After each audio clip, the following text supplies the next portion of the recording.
try and be the solution to the crisis that they cause and somehow have us be grateful to them for it. But really, you know, in this day and age, with technology and with the options that you have between things like Tally and with Bitcoin, you don't need somebody else in between messing around with your money or meddling with your money. You just go forth, be productive, have peace of mind because you're in control. And that's what self-sovereignty is about, you know, being personally responsible and looking after yourself, your family, your community and your society. And, you know, that's what we're about too. So there are options. We're not... Absolutely. Yeah. In the financial crisis, when that happened in 2008, there was no Bitcoin. It didn't exist. The good news is it's going to get a lot better. It's going to be really great on the other side of this. The bad news is we got to go through the fire to get to the other side. All right. I'm afraid we're going to... Very quickly. Very quickly. So the reason that, and I agree with you 100%, that we've been talking about this for a long time, but we printed $1 trillion in the great financial crisis and $5 trillion just a few years later in COVID. Okay, what do you think the next print's going to be? That's how this has gotten spiraled out of control, and that's how you know. That's your clue that we're getting really close to this collapse here. That's it. All right, we can't keep Liz Truss waiting anymore. So give it up for Cameron, James, and Larry.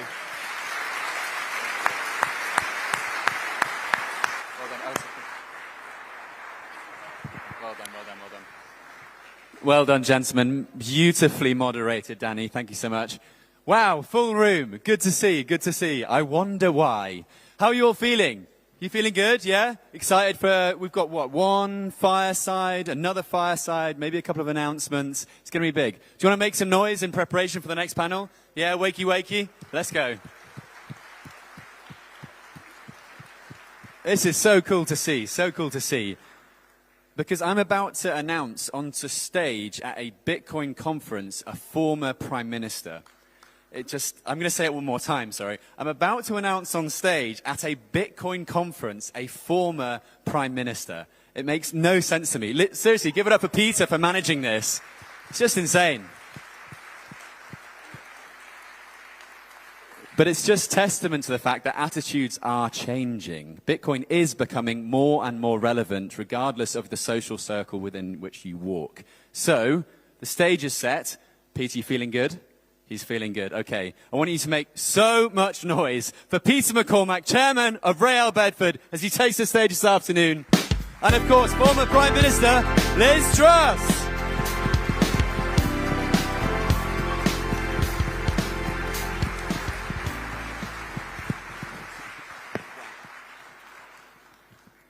Welcome to Bedford, Liz.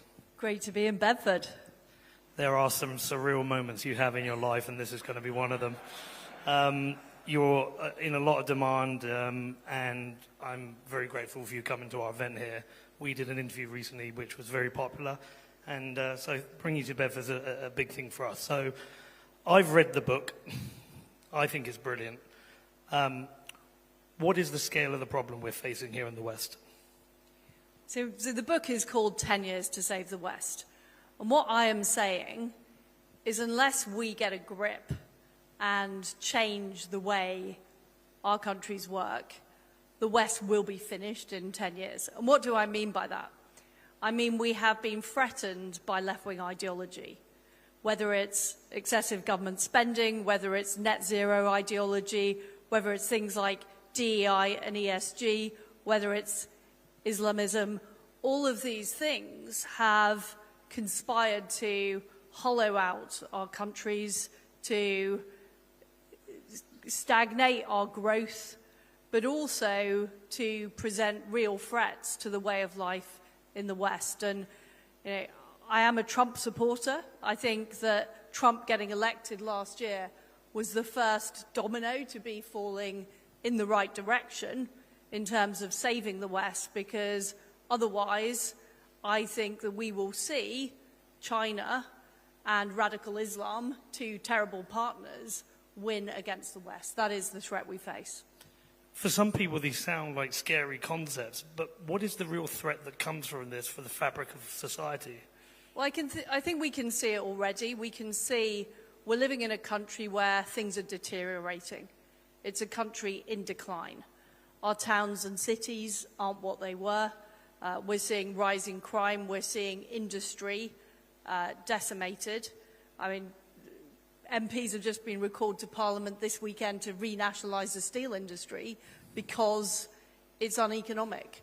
So all of those things that, and we were the country that invented steel. You know, we invented the blast furnace, and yet these things are being closed down. So what I am saying is the fundamentals that made our society and our economy great have been jettisoned in order to pursue some very, very dubious ideology. And we've seen it in transgender extremism, we've seen it in the rise of the size of government, we've seen it in things like net zero, and it has got to a stage now where it is damaging our society from within.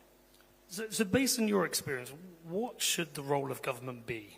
Well, as little as possible, is my view. I had the ironic experience of being the longest continuous serving government minister. I was a minister for 10 years on the trot, rising to be Prime Minister. And every day I was trying to stop the government doing things. And I was fighting people, both within the Conservative Party, but also the bureaucracy who wanted the government to do more and more. And that came to a head during COVID, where there were government ministers who wanted people in Britain to be carrying papers, who wanted to see more lockdowns. But it was just there every day. I saw, first of all, that government wasn't very good at doing things, and secondly, that it always believed that it should have more power. And I think that's been a very bad thing. I, in fact, trace Britain's decline back to when we saw a bureaucracy created. Before we had a bureaucracy, Britain was the leading country in the world, but we have become hamstringed by a bureaucracy. It's now the case that 45% of our GDP is spent by the government. I mean, that is shocking. That is something East Germany would be proud of. And you know, what it does is it squeezes the life out of everything else, because huge amounts of money is taken in tax, but also there's huge regulation, there's huge surveillance of people. I mean, I think we've got one of the highest levels of CCTV watching people of any part of the world. And I just don't think that is good. I think it takes away power from individuals and families, and ultimately it makes us all less able to pursue a successful life. Do you believe a lot of people in government understand this and they're not willing to make change, or have we got the wrong people in the jobs, or both? The issue is, and I do think there is some truth in the idea that the Davos elite work with each other, talk to each other, have developed an economic system that essentially benefits them. You know, who's been making money out of net zero? It's people like Mark Carney, who was governor of the Bank of England, World Economic Forum favourite, is now the Prime Minister of Canada. You know, these people glide around the international circuit. They are making money out of more regulation and more policies. And that sort of feeds down the system. So if you're an official in the Treasury, you're thinking, how am I going to get my job at the World Bank? Or how am I going to get my job at BlackRock or Goldman Sachs? I'm not going to get it by actually pointing out that these regulations are bad for British business. I'm going to get it by sucking up to the people above me in the hierarchy. So you've had a whole system based on sort of serving those elites that's developed over a number of years. And ultimately, the bureaucracy is part of that. A lot of senior management in corporations are part of that. There's a lot of it in Wall Street and the City of London. I think that's why you're seeing the reaction to some of Trump's economic policies, is they don't like being challenged. They don't like being taken on. Do we therefore, as an electorate, do we have a responsibility maybe to be a bit more angry, to maybe respond to this? Yes. And believe me, having spent 14 years in Westminster and 10 years in Whitehall, the problems are not going to be solved in SW1. They are going to be solved in places like Bedford. And they're going to be solved by... This is why I'm here in Bedford, because people are now getting frustrated. We've seen the farmers parking their tractors on Whitehall. We've seen people protesting about the fact that grooming gangs cover-up continues. I mean, Labour still haven't called a national inquiry into the grooming gangs. There seems to be evidence of complicity and corruption. We're seeing others around the country, small businesses, are increasingly frustrated with the sheer burden of regulation and taxation they're facing. But those forces, in my view, need to coalesce together, because what they are fighting is a very entitled, very powerful establishment that doesn't want its privileges taken away. The deep state.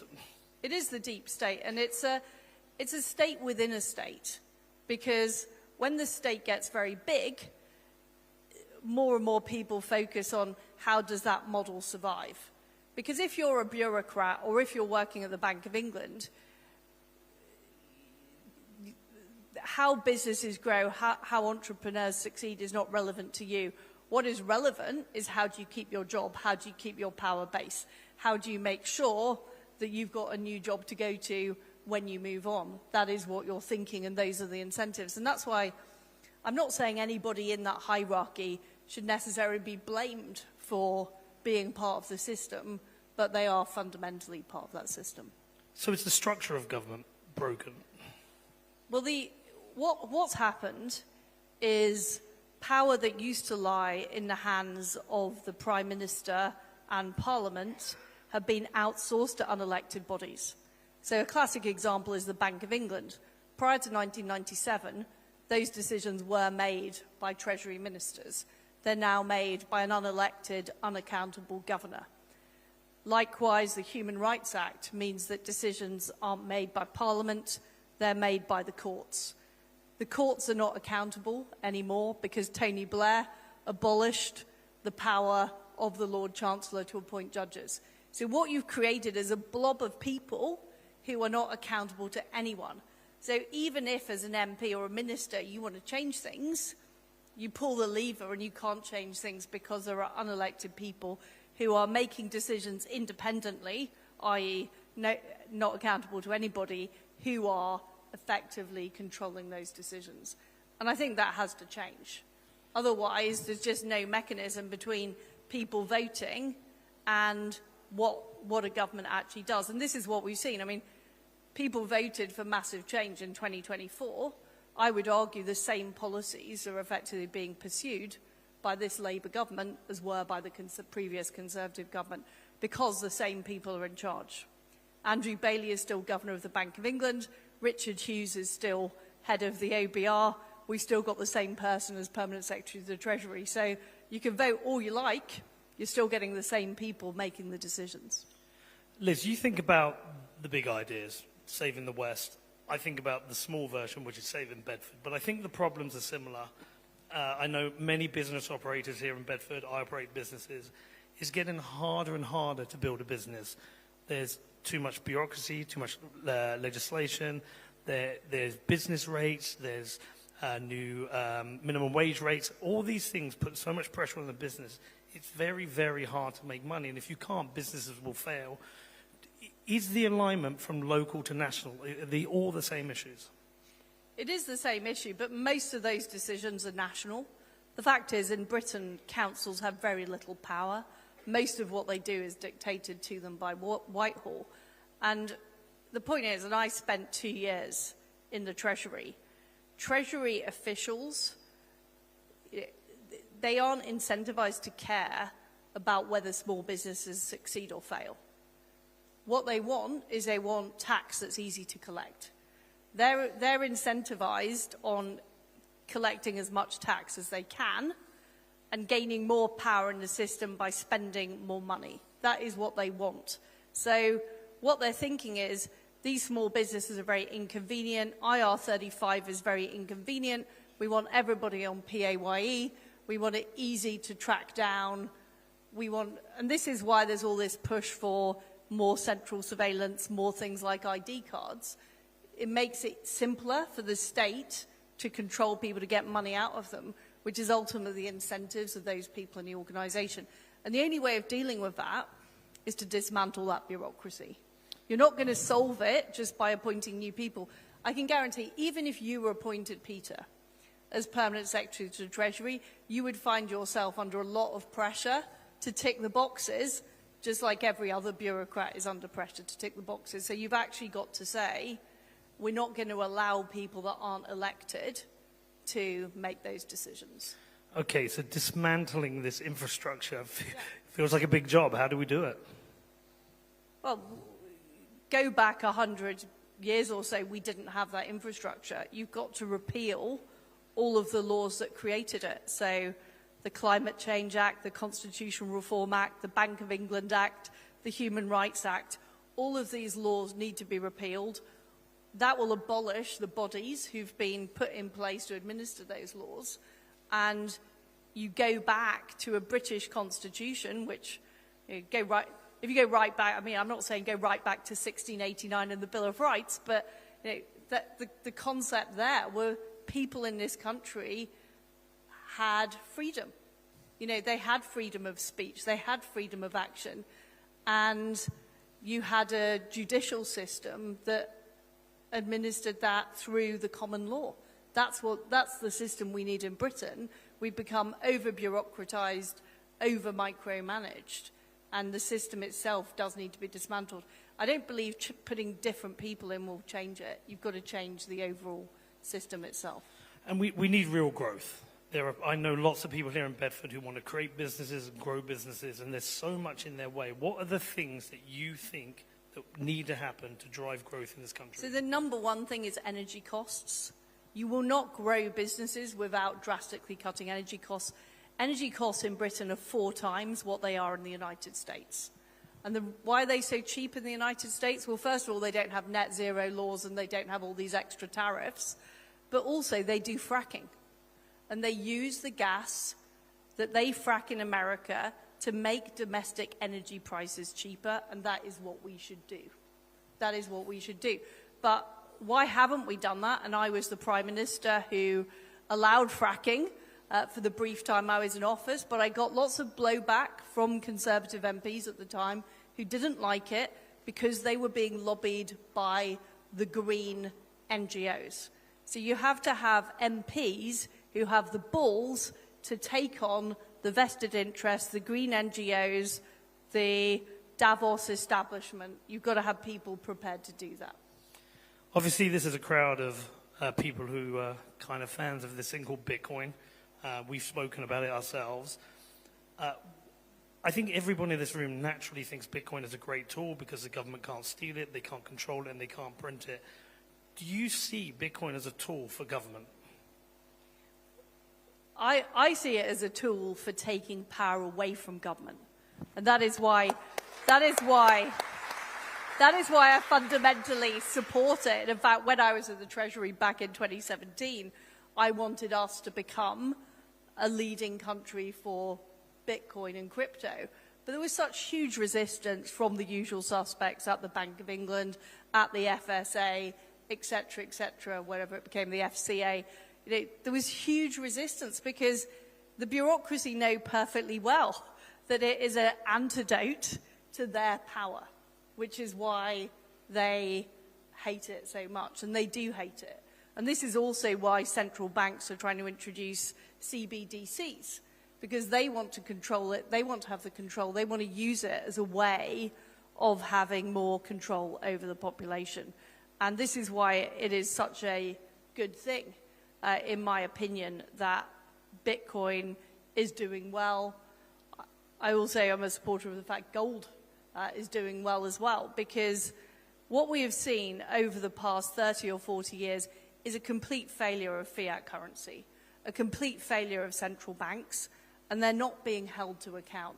The Bank of England has not been held to account for the fact it printed lots of money and created huge amounts of inflation, that it essentially bankrolled huge levels of public spending that are now creating this demand for increased taxation. These institutions are not being held to account. And as I said, I don't think the change is going to come top down in Britain. I think the change will come from grassroots movements. And it won't just be the Bitcoiners. It will be the Bitcoiners, the farmers, the small businesses, the people who are, concerned that their town has gone downhill. All of those people need to coalesce and understand that the big problem we've got in this country is a very unaccountable state and how big and powerful it has got. It would be very...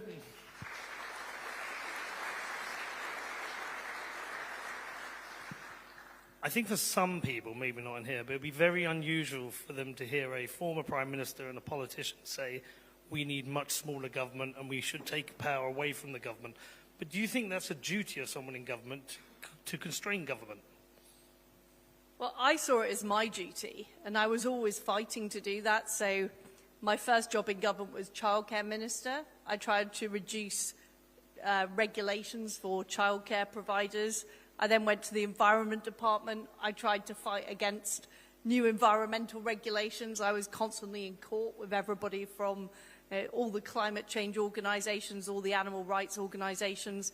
I was trade secretary. I wanted free trade deals to enable people to be able to buy goods from like-minded countries like Australia. And it was always a massive battle because the institutions of government did not like their power being taken away. And whenever you wanted to do something pro-business, the answer of government officials was always, why don't we create a fund so you can give out grants to businesses? And I said, why don't we cut taxes so we're not actually taking the money from the businesses in the first place? But of course, that is not the way government is wired, and that is not the way people think. And there are, look, don't get me wrong, there are other people that think like me and went into politics for that reason. The problem is we're not numerous enough, and also we're fighting against a huge blobby bureaucracy.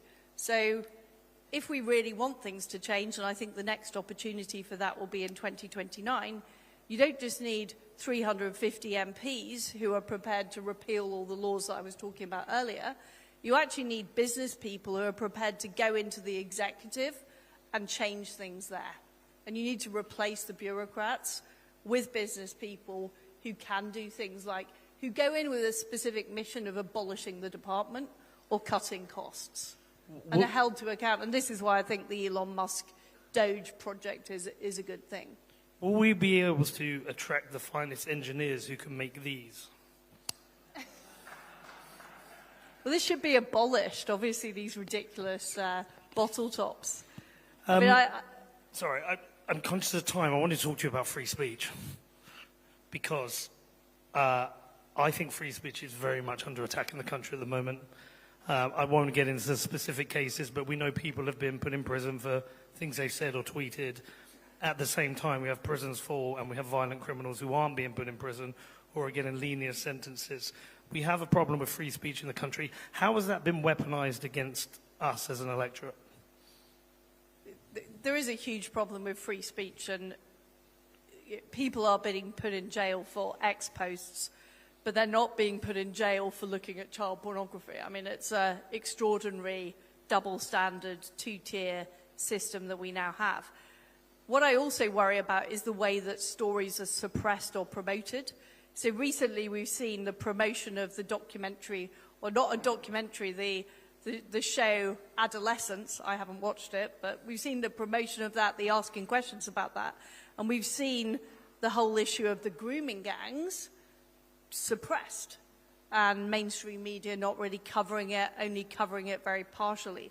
So what you can see is there's a real push to promote certain ideas and also suppress certain ideas, and to stop people saying what they think, which I think is incredibly dangerous in a democracy. And we can see this not just happening in Britain, but it's happening across Europe, with trying to deny people running in elections, trying to close down TV channels.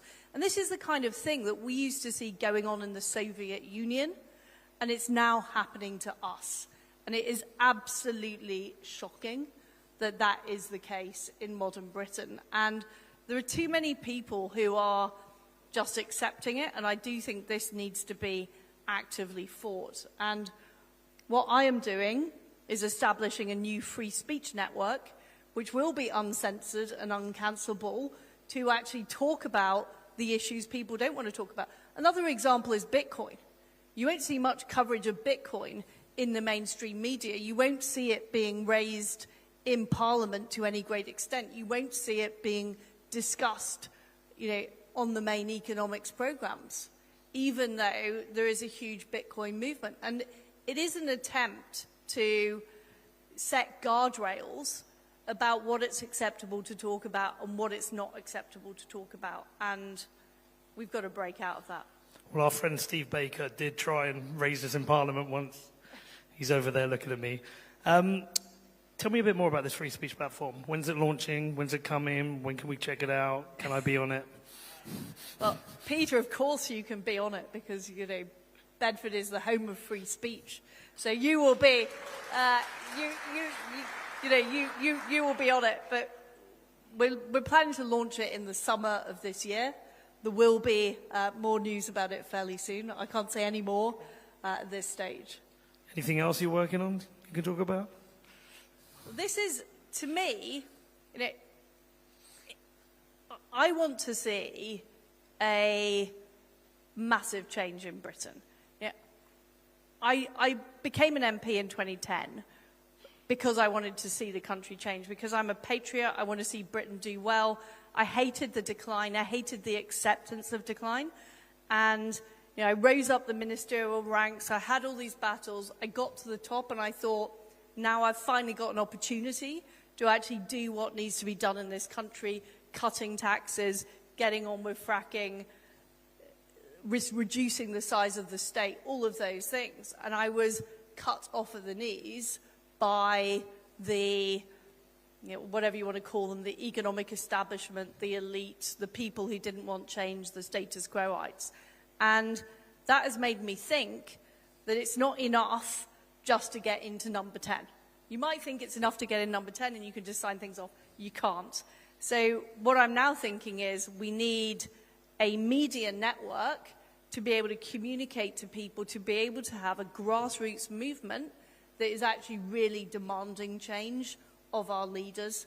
So as well as needing the good leaders, needing the good MPs, needing the good business people running the departments, all of those things, we actually need a grassroots movement in this country. Otherwise, we won't get the change. Well, we're building one here. Final question. Are you more energized and excited outside of government about the change that can be made from being inside government? I'm quite an energetic person, so whatever I do, wherever I am, I'm always fighting for what I believe in. I've got more freedom now. I've got more freedom to say what I think. It's incredibly frustrating being in government, being under the sort of cabinet collective responsibility, having to spout all kinds of platitudes on breakfast TV that you don't really believe in, but it's the party line at the time. That is frustrating. So I feel more free. I've got more room for manoeuvre, but I've just got an excess of energy, which doesn't seem to have gone yet. Great. Thank you to Liz Truss. Thank you, Liz.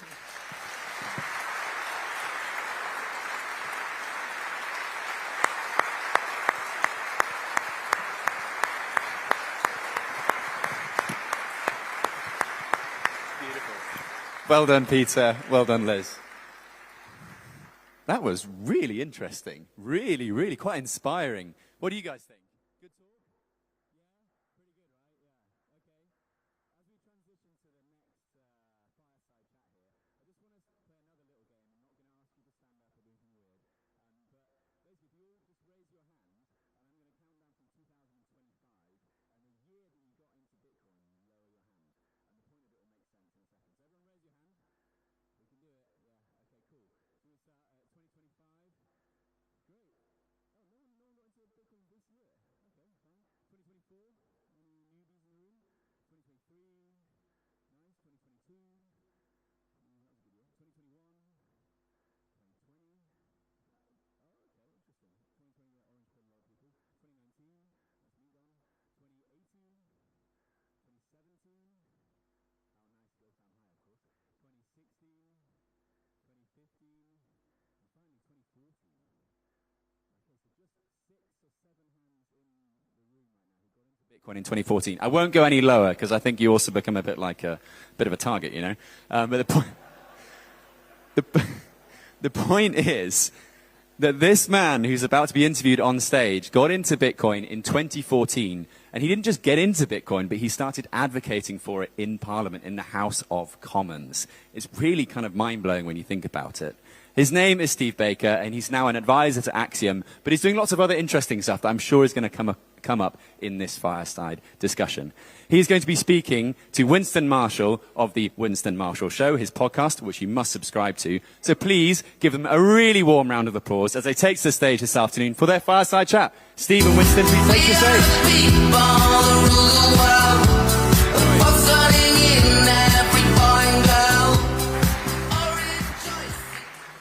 Hi everyone. I just want to start by saying I have lost a lot of money on Bitcoin, and it's kind of ridiculous, I feel, that I'm here. It's almost as if Russell Brand was speaking at a Me Too rally or something. It's just, don't feel it totally appropriate.